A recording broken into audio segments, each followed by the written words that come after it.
I wanted the cabin because I needed to be alone, and cheap places do not come with comfort. A coworker mentioned it months earlier, said it belonged to a distant relative who lived out of state and rarely checked on it. No booking site, no paperwork, just a key left in a lockbox and directions written on a scrap of paper. I was told people used it for hunting season, and that was it. I took a week off work and drove out with a full tank of gas and low expectations. The last paved road ended without warning. From there, a dirt road climbed into hills thick with trees.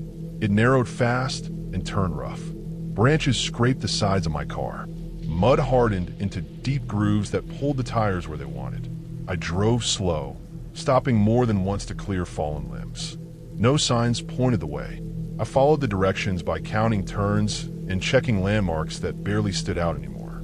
The cabin appeared late in the afternoon. It sat in a shallow dip, surrounded by trees that grew too close for comfort. The roof was metal and stained dark with age. The walls were rough planks, uneven and gray. One small window faced the clearing.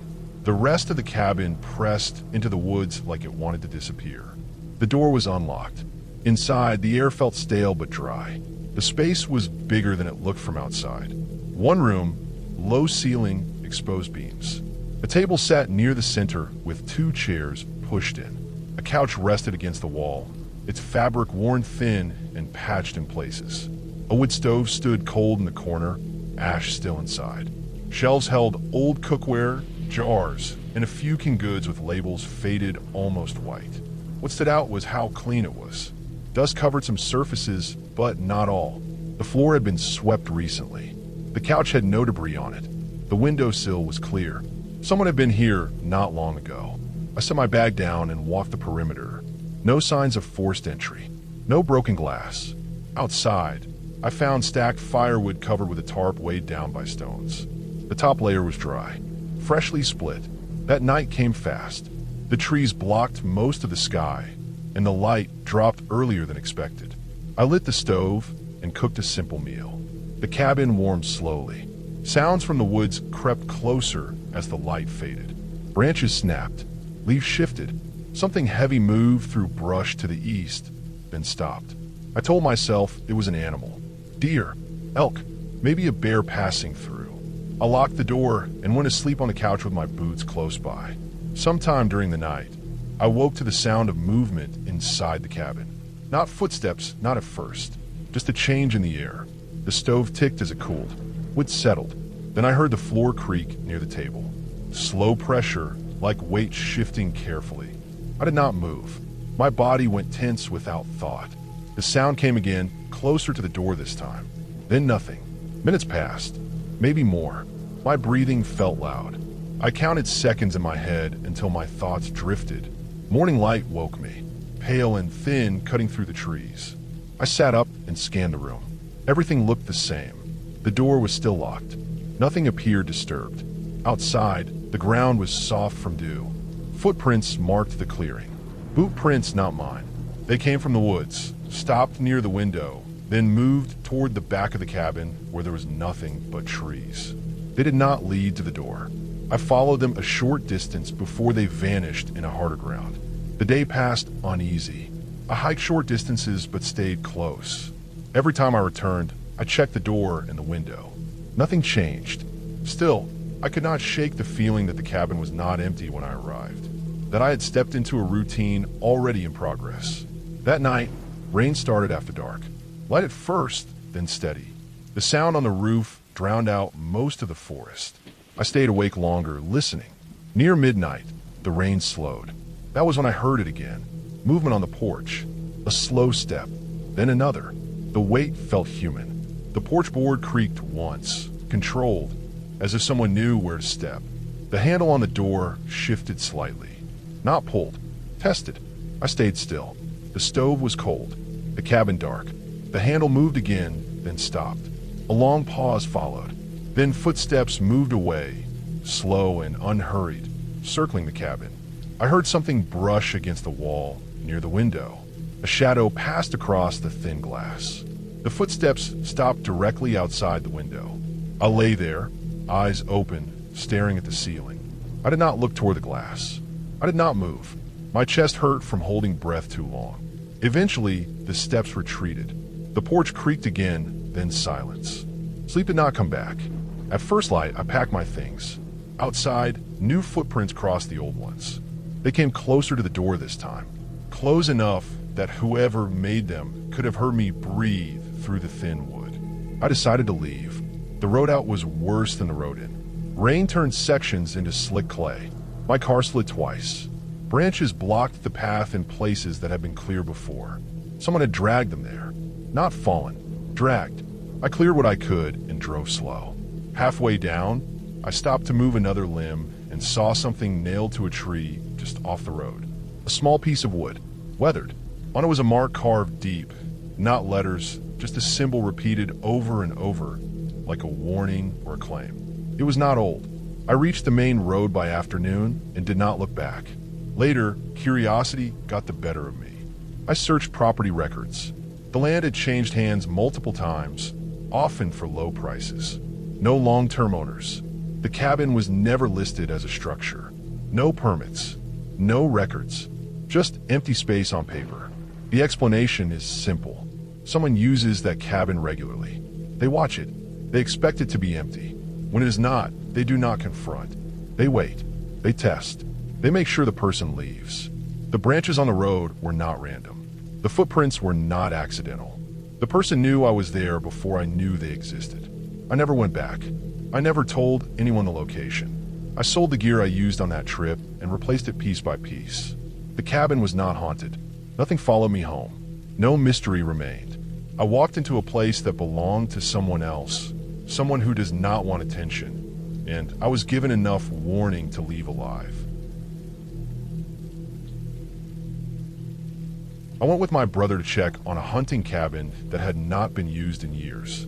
It sat far back on family land, beyond the last maintained trail, in a stretch of forest that only saw people during hunting season. Our uncle had built it decades earlier, then stopped coming once age made the winters too hard. No one had been there since. We were supposed to make sure the roof had not collapsed and clear snow off the door before it became unreachable. The snow was deeper than expected.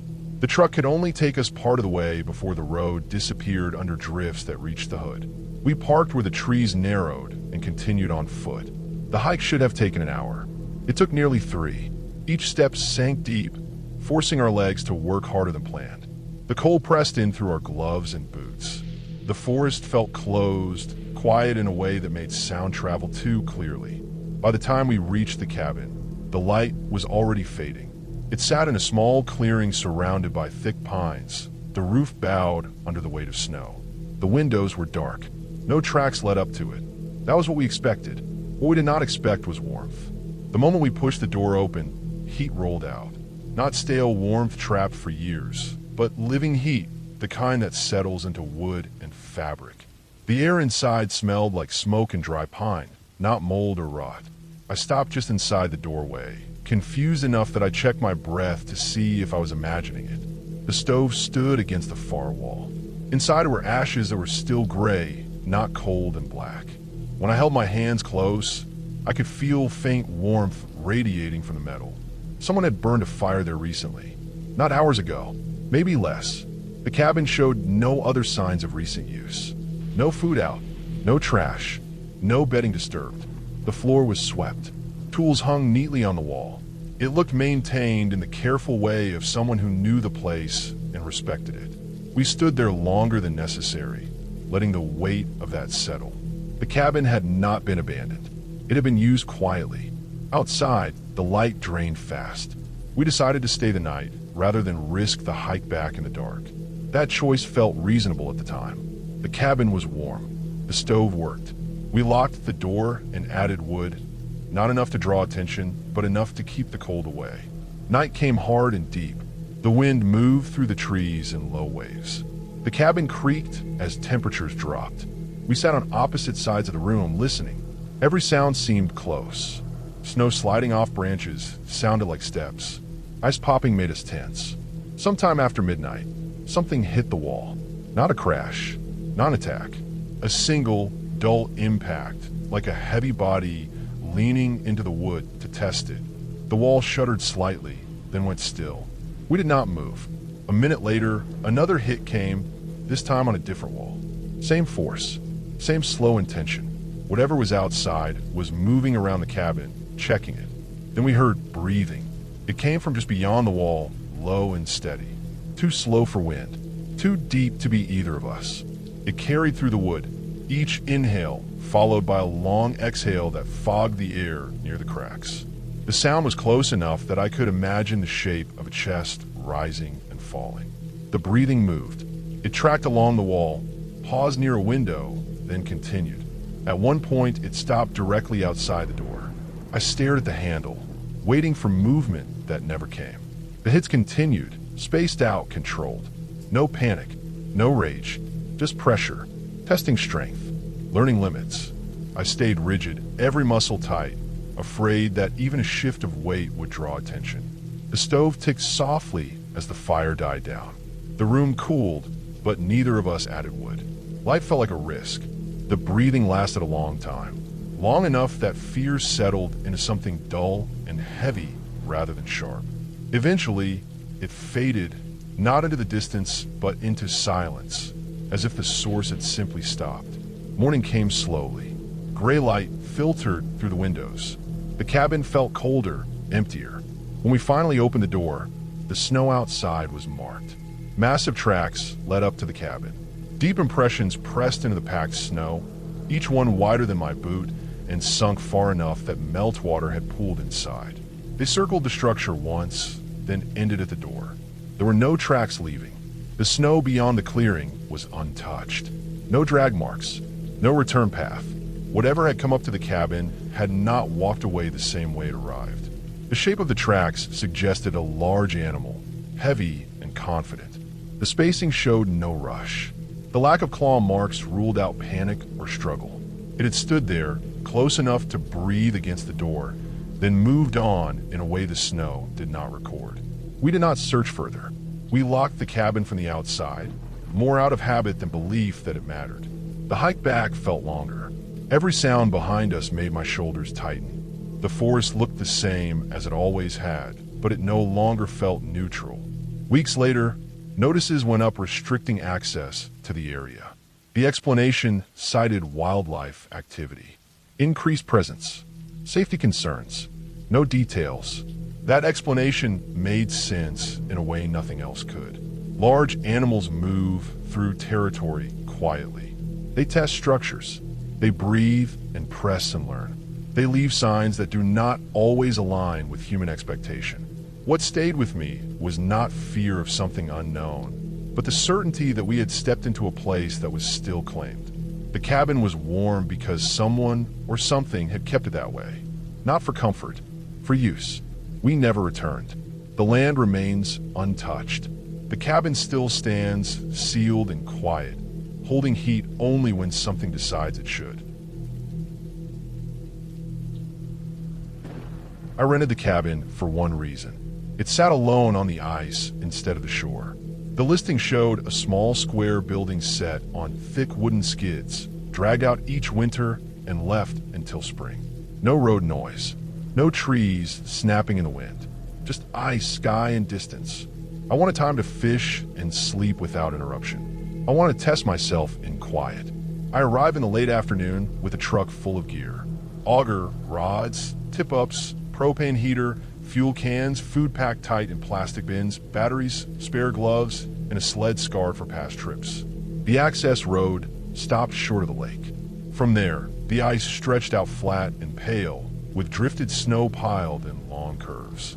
The cold felt clean and sharp. Each step rang through my boots like tapping glass. The cabin stood half a mile out, darker than the ice around it. Its metal roof bent slightly downward at the edges from years of snow load. The door faced east. No tracks led to it. That meant no recent visitors. I liked that. I hauled the sled by hand, stopping once to catch my breath. The ice looked thick and clear. Blue bands ran beneath the surface where old cracks had frozen over. The lake felt locked and solid. Inside, the air smelled like old smoke, cold iron, and dry wood. A single bunk ran along one wall. A folding table stood near the window. The heater was bolted low and vented through the roof. There were old screw holes where gear had once been hung. No decorations, no personal items, just a space meant to be used and left. I lit the heater and waited until the chill eased. I drilled 2 fishing holes before sunset, the auger biting clean and steady. The ice measured well over a foot thick at those spots. I set lines and cooked a simple meal. When darkness fell, it came fast. The lake swallowed sound. Even my own movement felt loud. That first night passed without trouble. The cabin creaked as the temperature dropped. That was normal. Ice adjusts. With contracts, I slept in my bag with the heater low, waking once to check the fuel gauge. Everything stayed calm. The second night began the same way. I fished, cooked, cleaned up, and lay down early. Around 3 in the morning, I woke without knowing why. My eyes opened before my thoughts caught up. The cabin felt different. Not colder, heavier. A low humming sound came from outside. It did not rise or fall. It did not grind or rattle. It held steady, deep enough to feel in my chest and teeth. It pressed against the walls and floor, as if the structure were sitting on a speaker, turned low but powerful. The sound came from the lake, not the cabin. It was distant but clear. I lay still and listened. The hum stayed constant. It had no rhythm I could count, no break that suggested machinery, no sharp edges that matched wind or shifting snow. It was not an animal sound. I had heard elk, wolves, and icebird before. This was none of that. After several minutes, the hum faded until it disappeared. The silence afterward felt wrong, like pressure releasing. I waited, then slept again. Morning erased some of the unease. The lake looked unchanged. The ice held. I drilled more holes farther from the cabin and caught 2 small fish. The weather stayed clear. No wind, no clouds. The sun never warmed the air much, but the light helped. That evening, I noticed faint lines in the ice near one of my holes. Thin cracks, frozen smooth, branching in shallow angles. I had not seen them the day before. I marked them in my head and moved closer to the cabin to fish. The hum returned that night at almost the same time. This time it felt closer. The floor vibrated faintly. A metal cup on the table rattled once, then settled. I sat up and listened. The sound did not move around the cabin. It stayed fixed, coming from one direction. I pulled on boots and stepped outside. The cold hit hard. The moon hung low, bright enough to cast sharp shadows. The ice glowed pale blue under the light. The hum came from a spot out on the lake, maybe 60 yards away. It felt like something standing there, not moving, just present. The sound seemed to spread outward through the ice rather than the air. I walked toward it, slow and careful, placing each step flat. The hum stayed steady as I moved. It did not grow louder, but the vibration felt stronger in my legs. I stopped when I reached a crack. It ran across the ice in front of me, wide enough to see dark water beneath. Fresh ice crusted the edges in jagged shapes. I followed the crack with my headlamp. It branched into 2, then 3, spreading like veins. All of them angled back toward the cabin. I walked along one branch. The crack deepened and widened the closer I got. Near the cabin, the ice rose into a low ridge, pressure pushed upward and frozen in place. The hum felt strongest there. I knelt and touched the ice with a gloved hand. It vibrated, not fast, not slow, steady. The sound did not come from above or below in any clear way. It felt trapped inside the ice itself. I stood and backed away. As I did, the vibration eased slightly. When I stopped, it strengthened again. That made my skin crawl. I returned to the cabin and shut the door. The hum continued for nearly half an hour. Then it broke into a series of sharp cracks that echoed across the lake. The cabin shifted once, a small jolt I felt through the bunk frame. After that, the sound stopped. I did not sleep again that night. At first light, I went outside and checked the ice around the cabin. The cracks had grown. New ones crossed old lines. Several ran under the skids.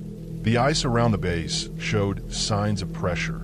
Shallow ridges pushed up where the weight of the structure met moving plates.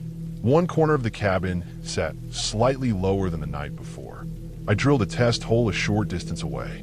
The ice thickness varied more than it should have. Thick slabs sat beside thin areas where water had pushed upward and frozen, uneven. The lake was not settling. It was shifting. I packed slowly and carefully. I moved my gear by hand instead of dragging the sled, spreading my weight. Before leaving, I decided to check the other cabins I could see in the distance. There were 3 within a mile, each spaced far apart. The first stood crooked, its skids twisted. The door hung open. Inside, a chair lay on its side. A heater sat cold, fuel tank removed. The floor showed a hairline split where ice pressure had pushed upward beneath the wood. The second cabin looked intact from a distance, but the ice around it was broken into ridges and seams. Deep cracks radiated outward like spokes. Fresh frost lined their edges. No tracks led away from it. The third cabin sat farther out, almost at the center of the lake. I did not walk all the way to it. From where I stood, I could see that the ice around it was dark and uneven, pressure ridges piled like frozen waves. It looked stranded. I returned to shore as the sun climbed. The hum did not return during the day. Weeks later, after I was home, I looked into the lake. I read reports and old survey notes. The lake was fed by multiple underwater springs that stayed active through winter. Cold snaps caused the surface ice to contract rapidly while warmer water continued to move below. The result was shifting plates, pressure ridges, and long cracks that migrated across the lake. When thick sections of ice pressed against thinner areas, air and water were forced through narrow channels under immense pressure. That movement created low-frequency vibrations that traveled far through solid ice. Under the right conditions, those vibrations locked into a steady resonance. The lake did not just crack, it hummed. The cabins made the problem worse. Their weight focused stress into specific points. The heat leaking from the floors weakened the ice beneath them. Each night, as temperatures dropped to their lowest point around the same hour, the ice tightened and shifted. Pressure built, released, and built again. The hum peaked during those moments. The sound felt like something standing on the ice because the vibration concentrated at fixed stress points. The cracks I followed formed along natural fault lines in the ice sheet. They traced the movement back toward the cabin because the structure acted as an anchor, drawing stress toward it.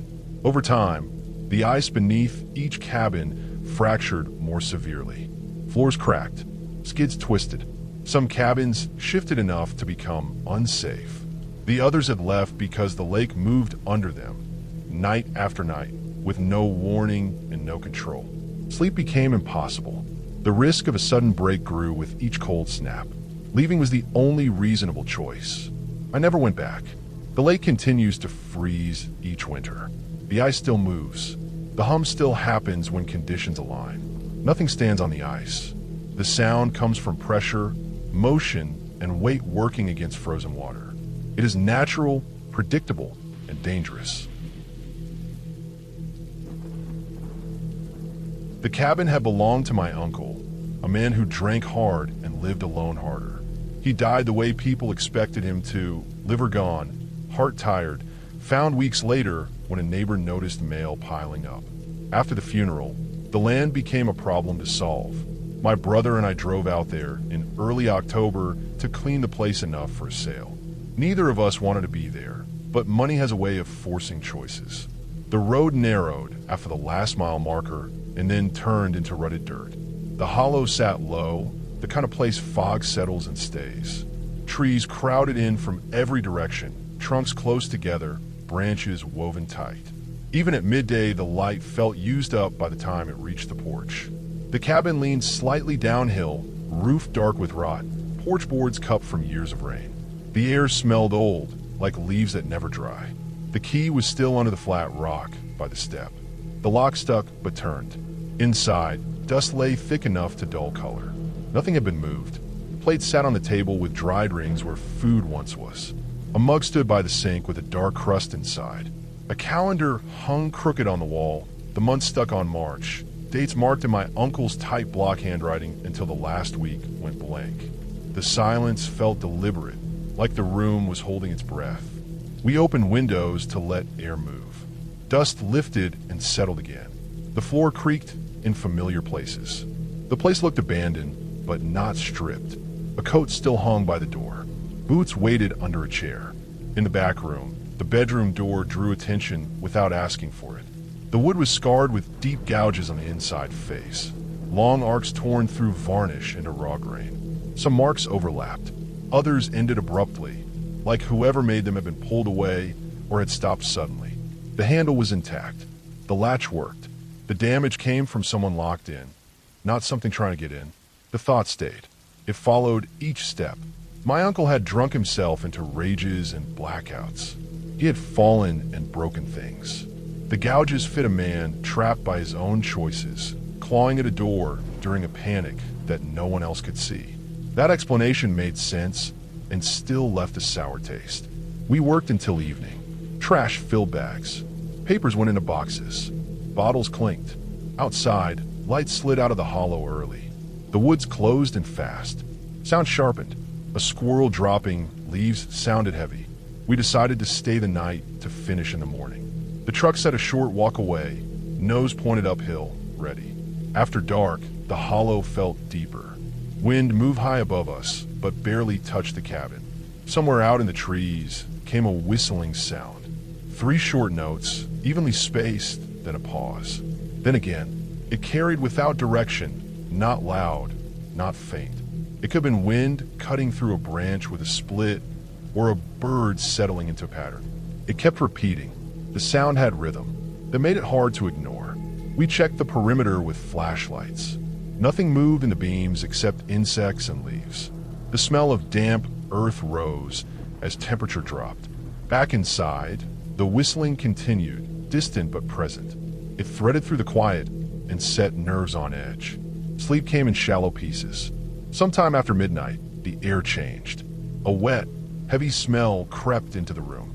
It carried the copper bite of blood mixed with the musk of fur soaked by rain. The scent thickened fast, as if something large had come close and pressed its body against the walls.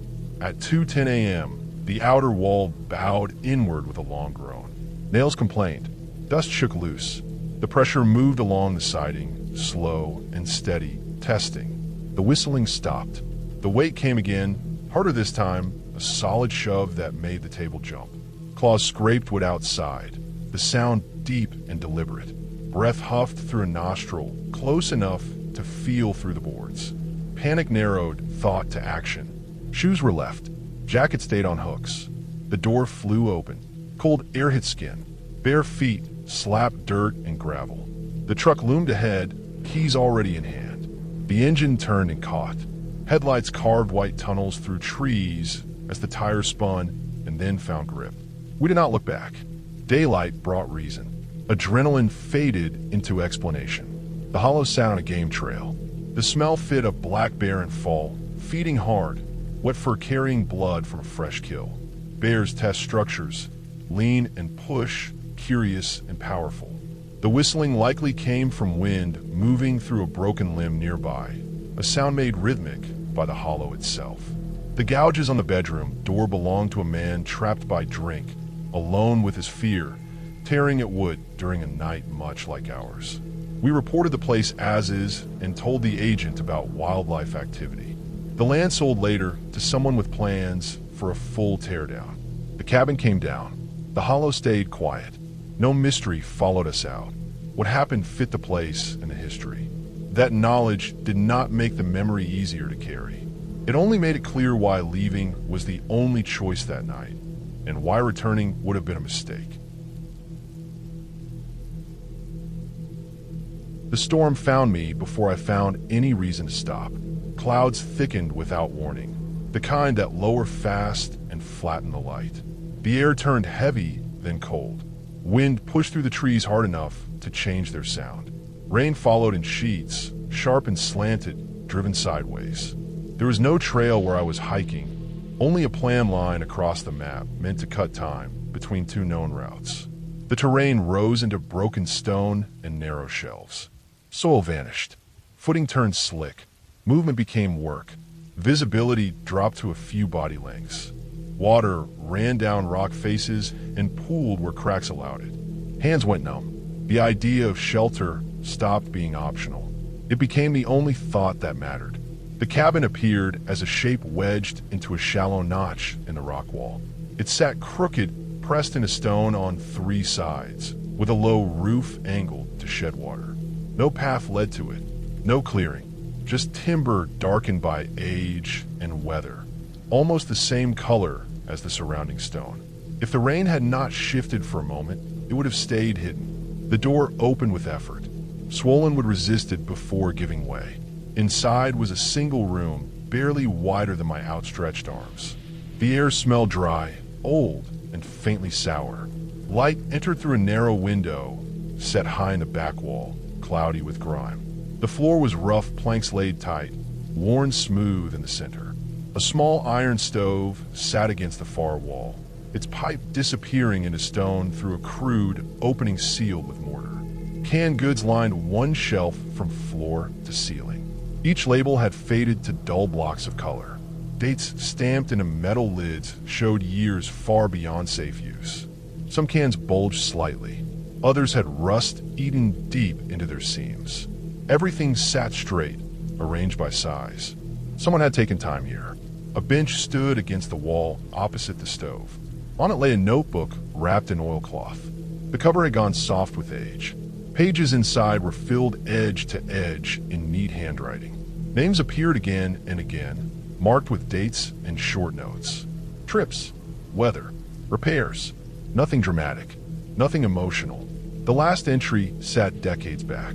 Those names meant nothing to me. Later, with signal and time, searches turned up nothing at all. No missing hikers. No records tied to the area. No local stories. The storm intensified. Wind found every seam in the walls and forced rain inside as mist. The stove held wood stacked beside it, split clean, dry at the core. Fire caught after effort. Warmth returned slowly. Clothing steamed. Hands burned as feeling came back. Night arrived early, pushed down by cloud. Darkness outside the window was complete. The cabin held steady. Rain hammered the roof in waves. Gusts shook the structure, but did not break it. Sleep came in pieces, shallow and alert, broken by sound and pressure changes in the storm. Scratching began after midnight. It came from below the floor, light at first, like debris moving with water. Then it grew deliberate. Something tested the space beneath, moving from one corner to another, tracing the edges where the floor met stone. Nails or claws met wood. The sound paused, then resumed somewhere else. Weight shifted. The pattern repeated. The cabin rested on stone blocks laid unevenly. Gaps existed between rock and plank. Any number of animals could fit beneath. Porcupine, marten, fox, all common enough in rough country. None like sudden noise or fire. None should have stayed long. The scratching continued. The stove stayed hot through the night. Fire did not drive the sound away. Movement circled slowly, methodical, as if learning the space. At times it pressed up hard enough to flex the boards. Dust sifted down. A smell rose, sharp and animal, mixed with damp earth. Sleep never fully returned. The storm faded toward morning. Wind dropped first. Rain softened to a steady fall, then to nothing. Silence outside felt loud after hours of impact. Light crept through the window. The scratching stopped. The door opened onto a changed world. Water had scoured the ground clean. Loose soil was gone. Leaves pressed flat against rock. The faint line I had followed the day before no longer existed. The slope below the cabin ended in a short drop into brush choked with runoff. Above it, stone rose sheer and wet. Footprints stood out clear in the mud near the door. Fresh, deep, they led from the edge of the brush straight to the cabin and ended a few feet from where I had slept. No prints led away. None circled, just arrival and stop. Boot tread matched nothing I wore. Panic tried to take hold. It was pushed down by routine. Gear was checked. Map spread out. Compass confirmed direction. GPS showed position, but no marked structure. The cabin did not exist on any layer. A search around the building revealed more detail. The foundation stones had been stacked by hand. Under one corner, a burrow opened into the earth, widened by water. Claw marks scored the dirt.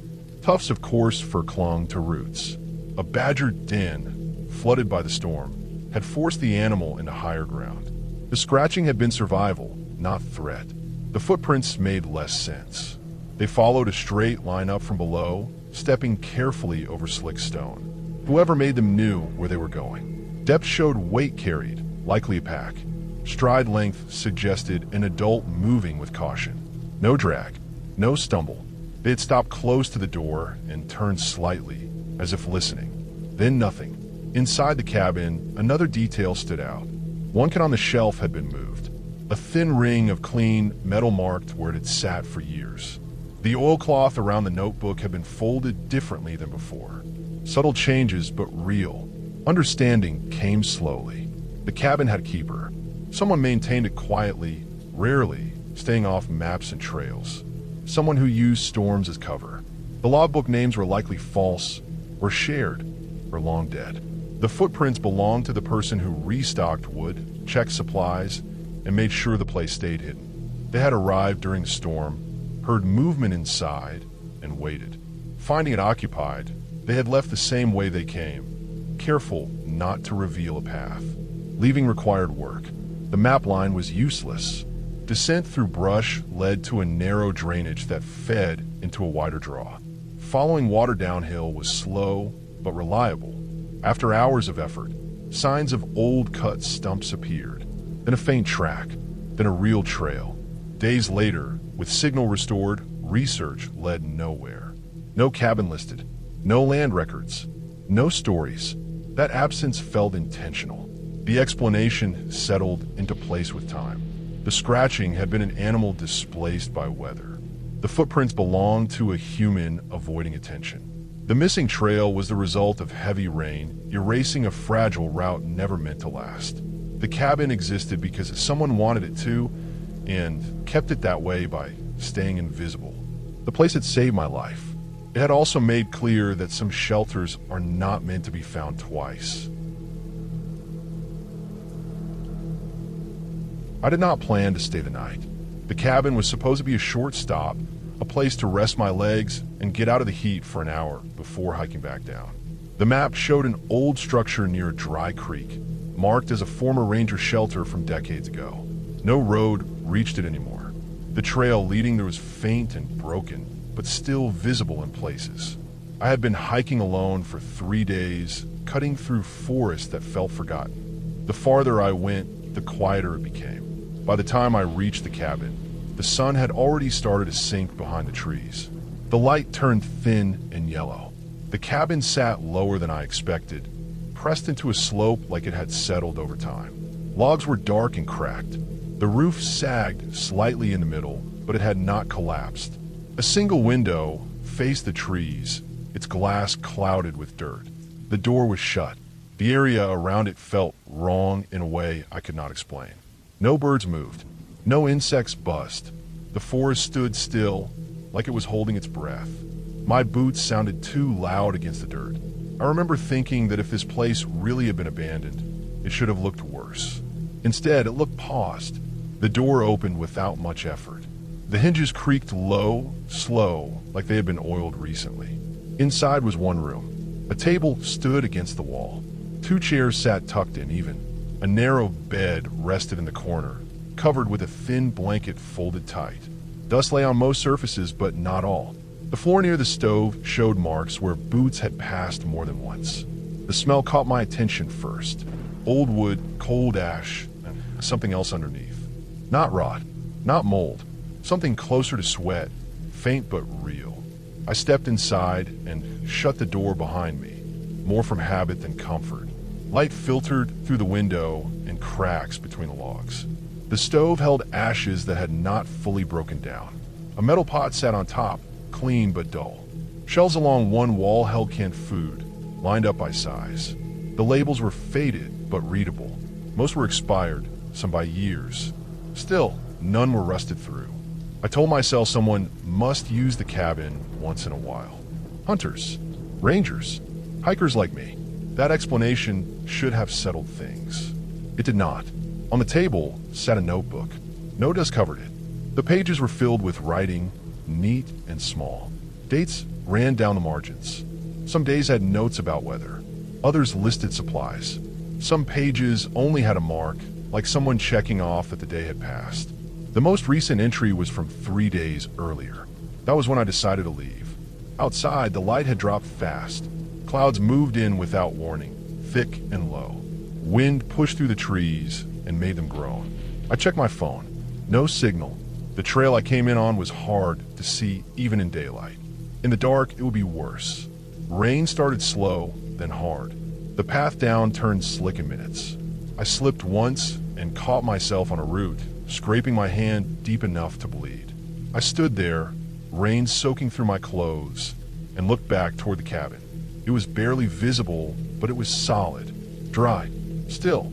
I went back.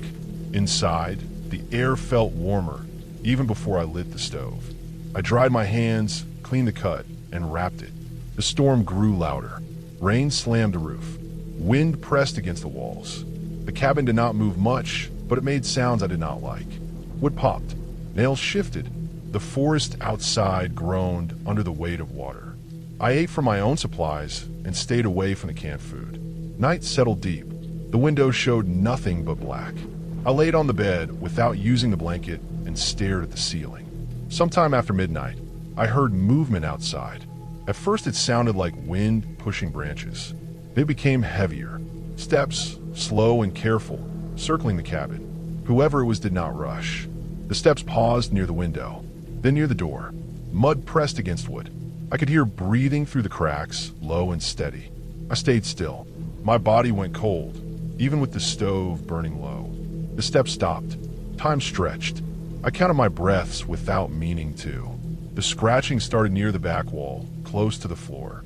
Not frantic, controlled, like someone testing the strength of the logs. The sound moved from one side to the other, slow, patient. Once, something pressed against the wall hard enough to make the wood shift. I thought about animals. Bears, deer, none of it fit. This was deliberate. The scratching stopped. Silence followed. Then came the sound of the door latch moving. The door did not open. The latch slid back into place. Whoever was outside had checked it and left it locked. I did not sleep after that. I sat with my pack on, boots tied, waiting for morning. At some point the rain eased. Wind faded. The forest stayed quiet. When light finally came, it was weak and gray. I opened the door and stepped out. Footprints covered the mud around the cabin. More than one set, all fresh, all leading toward the cabin, none leading away. Near the door, the prints stopped, toes pointed inward, close enough that whoever made them had stood where I'd slept, separated only by wood. I followed the ground around the cabin and found a narrow path hidden by brush. It curved uphill, away from where I had come from. The trail was not on my map. It was worn enough to be used often, but careful, covered where it needed to be. I did not follow it. I went the long way down, sliding and stumbling through wet ground until I reached the main trail by late afternoon. When I reached my car, I sat inside for a long time before driving. Weeks later, I checked records. The cabin was not listed anywhere official. The land around it was privately owned, passed down through a family that no longer lived nearby. No permits, no ranger station, no reason for regular use. The explanation is simple, even if it does not feel comforting. Someone uses that cabin. Someone who does not want to be seen. Someone who knows storms erase tracks and darkness hides movement. The notebook tracked time, not survival. The lock was checked from the outside for a reason. I did not imagine anything. Nothing supernatural happened. I walked into a place that was active and left alive because I stayed quiet and left when I could. I do not hike off marked trails anymore. I do not trust cabins that look too cared for. Some places are not abandoned. They are claimed. I had been hiking alone in the mountains for 3 days when I stumbled across the cabin. The trail I had been following grew faint as it climbed higher into the ridge.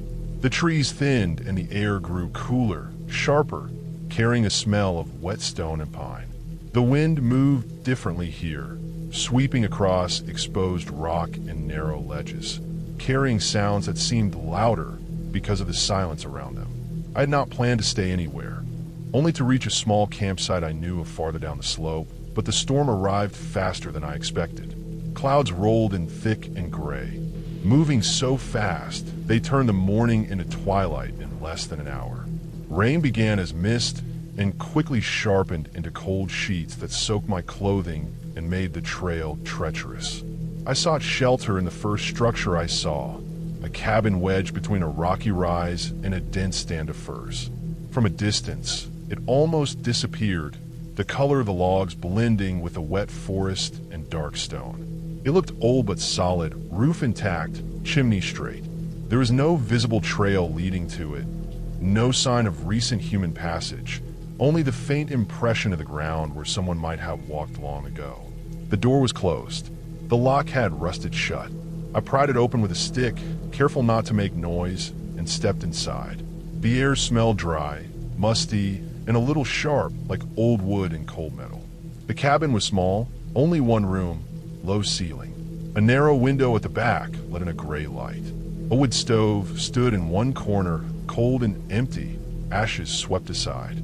A table held a few mismatched plates and cups, dusty but not thick with neglect. One chair was pulled out slightly. A thin blanket lay folded on the bench along the wall. The floor was rough planks, uneven but secure. Every surface had a thin layer of dust, except for small marks where boots had pressed against it more recently. Someone had been here, maybe a week ago, maybe longer. I cannot tell. The cabin felt lived in without feeling inhabited. I put my pack down and took stock. Outside, the storm had intensified. Rain slammed against the roof and the thin window. Wind bent the trees, snapping branches that fell into the undergrowth. The temperature dropped quickly, leaving my wet clothes sticking coldly to my skin. I was alone, miles from the nearest trailhead, and the cabin was the only shelter I could find. I lit the stove with the small kit I always carried, the flames small and trembling, warming the space slowly. My hands shook as the warmth spread. Outside, the storm roared. Inside, the cabin was still, but I felt it differently now. The silence around it was not empty. It pressed against the walls, full of the noise of things just out of sight. I explored. A loft above the main room held a mattress, thin and covered in a rough blanket, neatly folded. There was a small chest tucked into the corner. Inside, I found tools, a hatchet, rope, nails, a box of matches. Everything was organized, clean. Shelved along the walls held a few cans of food, stacked by size and type. Labels had faded. Dates went back decades, but none were broken or leaking. Someone cared enough to stock and maintain, even if infrequently. I made a small stack of kindling beside the stove and ate a simple meal from my pack, my movements slow and deliberate, the storm outside pressing against me through the thin walls. I could hear the wind moving through the cracks in the logs, carrying the smell of wet pine and stone. Night fell early. The storm made darkness complete. I lay on the loft, thin blanket around me, listening to the rain hammer the roof. Water ran down the slope outside in sheets, pooling around rocks and tree roots. Branches struck each other in the wind, creating sharp, snapping sounds. At some point, I heard another sound beneath the floor, a scratching, faint but deliberate, moving from one side of the cabin to the other. Not frantic, controlled, slow, like something was testing the space beneath the boards. My heart raced, but I reminded myself of logic. Animals could find shelter under cabins in the mountains, badgers, porcupines, maybe even a fox. I forced my thoughts back to reason, counting the breaths between each sound. The scratching continued for hours, moving in patterns, circling, pausing, shifting weight. I did not move. I stayed on a loft and waited, staring at the ceiling, listening. The cabin was still and solid. Nothing broke. Nothing shifted more than the sound suggested. Still, the noise was unnerving. It reminded me I was not alone, that the space I occupied was temporary, and that the mountain could hide more than I could see. Morning light came, pale and gray, cutting through the thin window. The storm had slowed, now just drizzle and wind. I got up slowly, stepping carefully over the floor. The marks in the dust where I had stepped the night before were clear. The cabin had not changed. Outside, the ground was soft and wet. I checked the slope around the cabin and found footprints. Several sets, fresh. They came from the trees and stopped near the cabin, none leading away. Whoever made them had remained close, careful not to leave a path. I studied the marks, noticing depth, stride, weight. They were human, not mine. Not recent enough to be from the storm, not old enough to fade. Someone had been here, maybe recently, maybe watching. I packed my gear and prepared to leave. I followed the ridge carefully, avoiding the unstable ground. Every shadow felt like movement. Every sound was amplified. I kept eyes on the cabin as I descended. Branches, wet and heavy, reached across my path. I slipped once, catching myself on a root, scraping my arm. When I glanced back, the cabin sat silent, solid, but with a presence I could feel. The footprints were gone, washed away by rain, or had they never existed the way I imagined? The answer did not matter. I moved down, slow and deliberate, until the trail became visible, until the slope eased and the forest opened into familiar terrain. By the time I reached the car, the sun had broken through clouds, casting light across the mountains. The storm had passed. I stopped, looking back up the ridge. The cabin was there, tucked into the slope, low and solid, unchanged. Nothing strange had happened inside it. No one confronted me. The scratching had a logical explanation. The footprints could have been anyone. The presence I felt was the mountain itself, raw and silent. Still, the place was alive in a way I could not ignore. Weeks later, I researched the area. Land records were sparse. The cabin was not on any official map. It had been built long ago, maintained by someone who stayed hidden, living off supplies, using it only when necessary. It was real, solid, logical, and it was exactly where it needed to be useful and secret. The mountains kept it safe, and its occupant stayed invisible. I had stumbled into it by accident, survived by paying attention, and left with knowledge that some shelters are meant to exist quietly, hidden and watched over. I never returned. I never told anyone the exact location. The cabin was not dangerous in any supernatural sense, but it was claimed, and its claim was clear. The mountain held it, and whoever maintained it understood what it meant to survive there. I left alive, cautious, and aware, carrying the lesson that some places belong to others, and that their silence is not empty. I was hiking alone when I decided to take a break in the late afternoon. The sun had dropped low, slanting through the pines in thin, gold streaks. Shadows stretched long across the forest floor. The trail had been rough all day, steep and littered with loose rocks, and my legs ached. I spotted a small clearing off the path, and, squinting through the trees, saw the outline of a cabin tucked against a rise. It was low, built from weathered logs, roof sagging slightly in the middle, pressed into the hillside as if the earth itself had claimed it. From where I stood, it looked abandoned, yet the placement felt deliberate, sheltered from wind and rain. The late afternoon light made the structure both inviting and strange, a place that seemed older than the forest around it. The cabin sat on a slight slope. Moss grew along one side of the logs. The small window at the front reflected the dying sunlight, dull and opaque.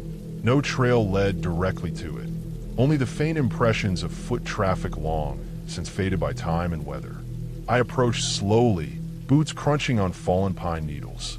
Each step pressed into soft soil and made a faint echo in the clearing. The closer I got, the more details became visible.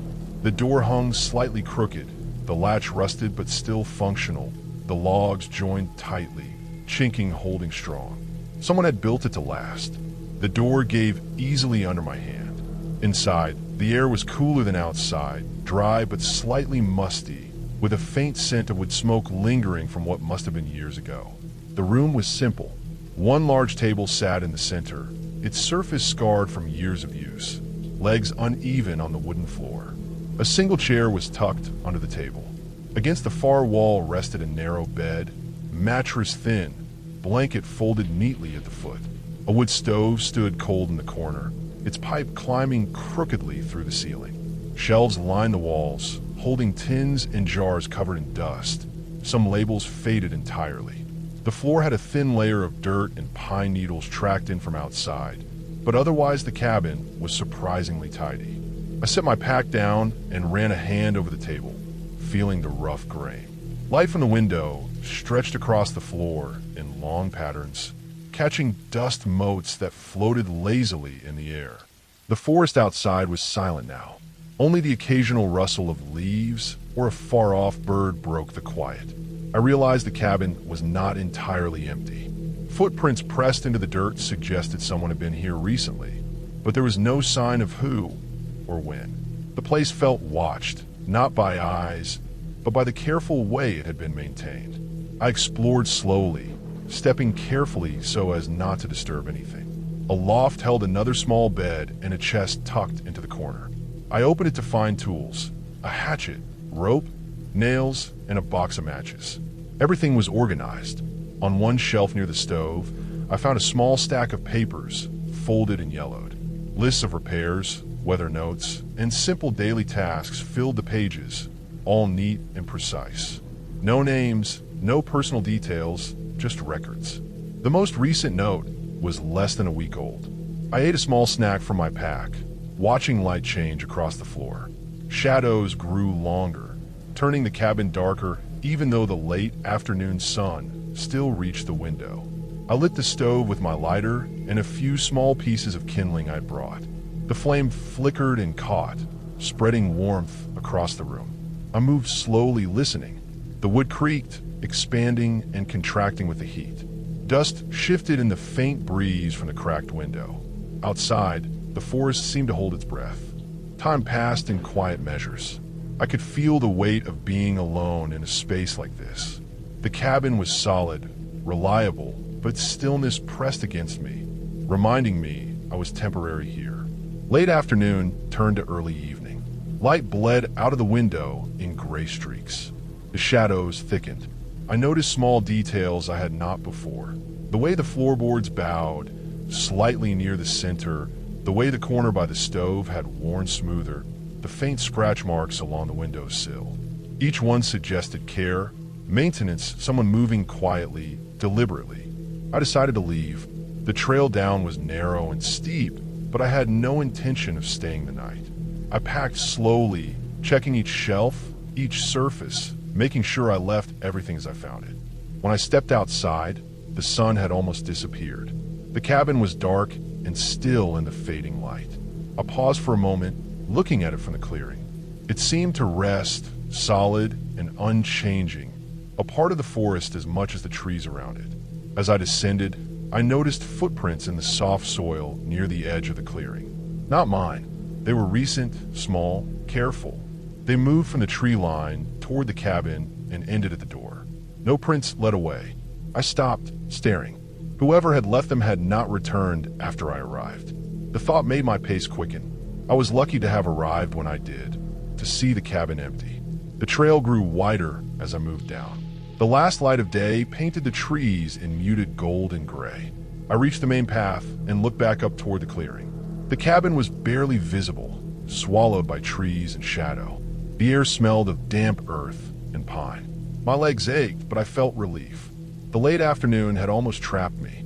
Had the light faded a few minutes earlier, I might have been forced to stay the night in a place I did not know, with someone else's presence lingering in every corner. Weeks later, I researched the area. The cabin was not listed on any map or property record. No ranger stations, no official maintenance. Whoever used it kept it invisible, hidden, carefully maintained without leaving a trace beyond footprints and worn floorboards.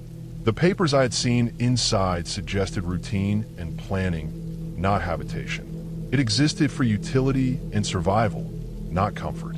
The conclusion was simple and clear. I had found a cabin in the mountains, well maintained and cared for, used by someone who valued discretion and secrecy. The footprints and marks showed it was active, but I had arrived at the right time, seen it empty.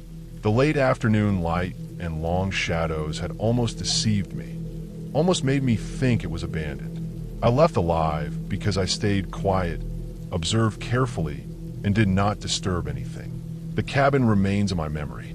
I never returned.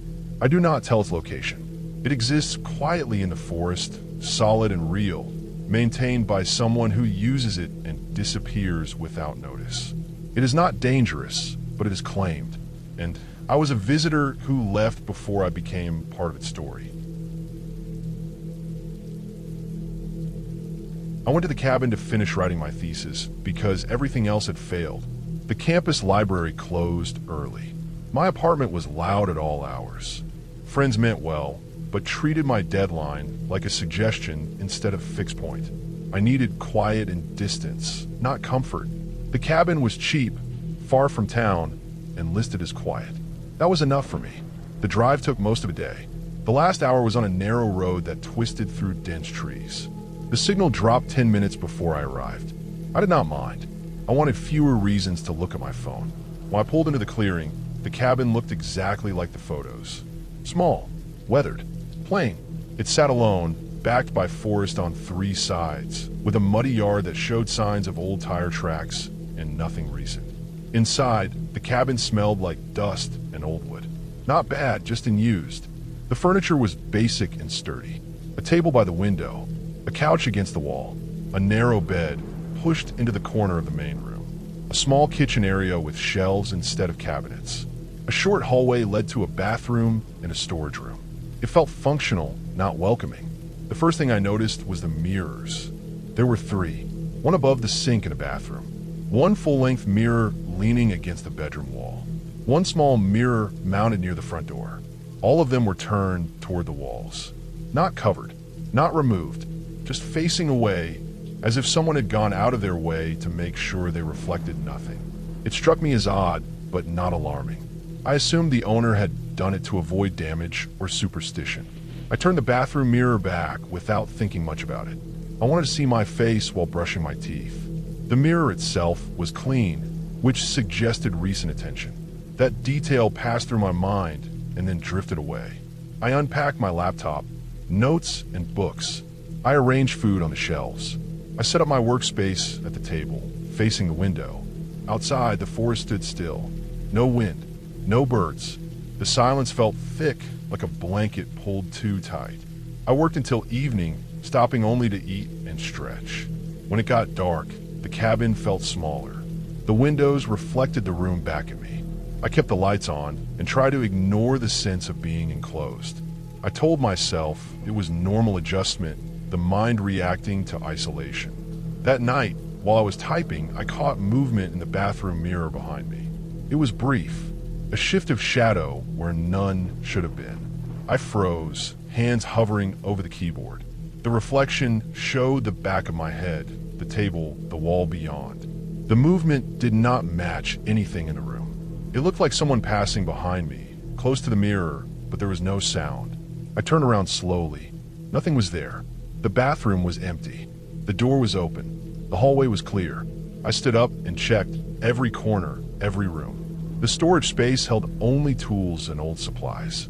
No one could have hidden there without making noise. I returned to the table, unsettled but still rational. Fatigue plays tricks. Long hours staring at a screen blur perception. Mirrors reflect light in strange ways at night. I turned the mirror back toward the wall before sitting down again. The room felt calmer without it watching me. Sleep came in fragments. I woke often listening. The cabin made soft sounds as the temperature dropped. Wood contracting, pipes shifting, normal things. Still, my dreams were shallow and restless. The second day passed without incident.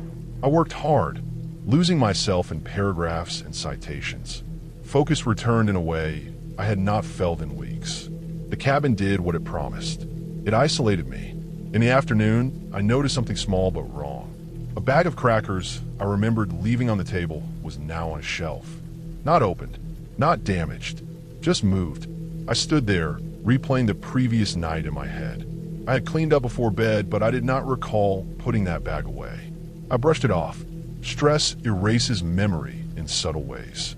I made a note to be more attentive.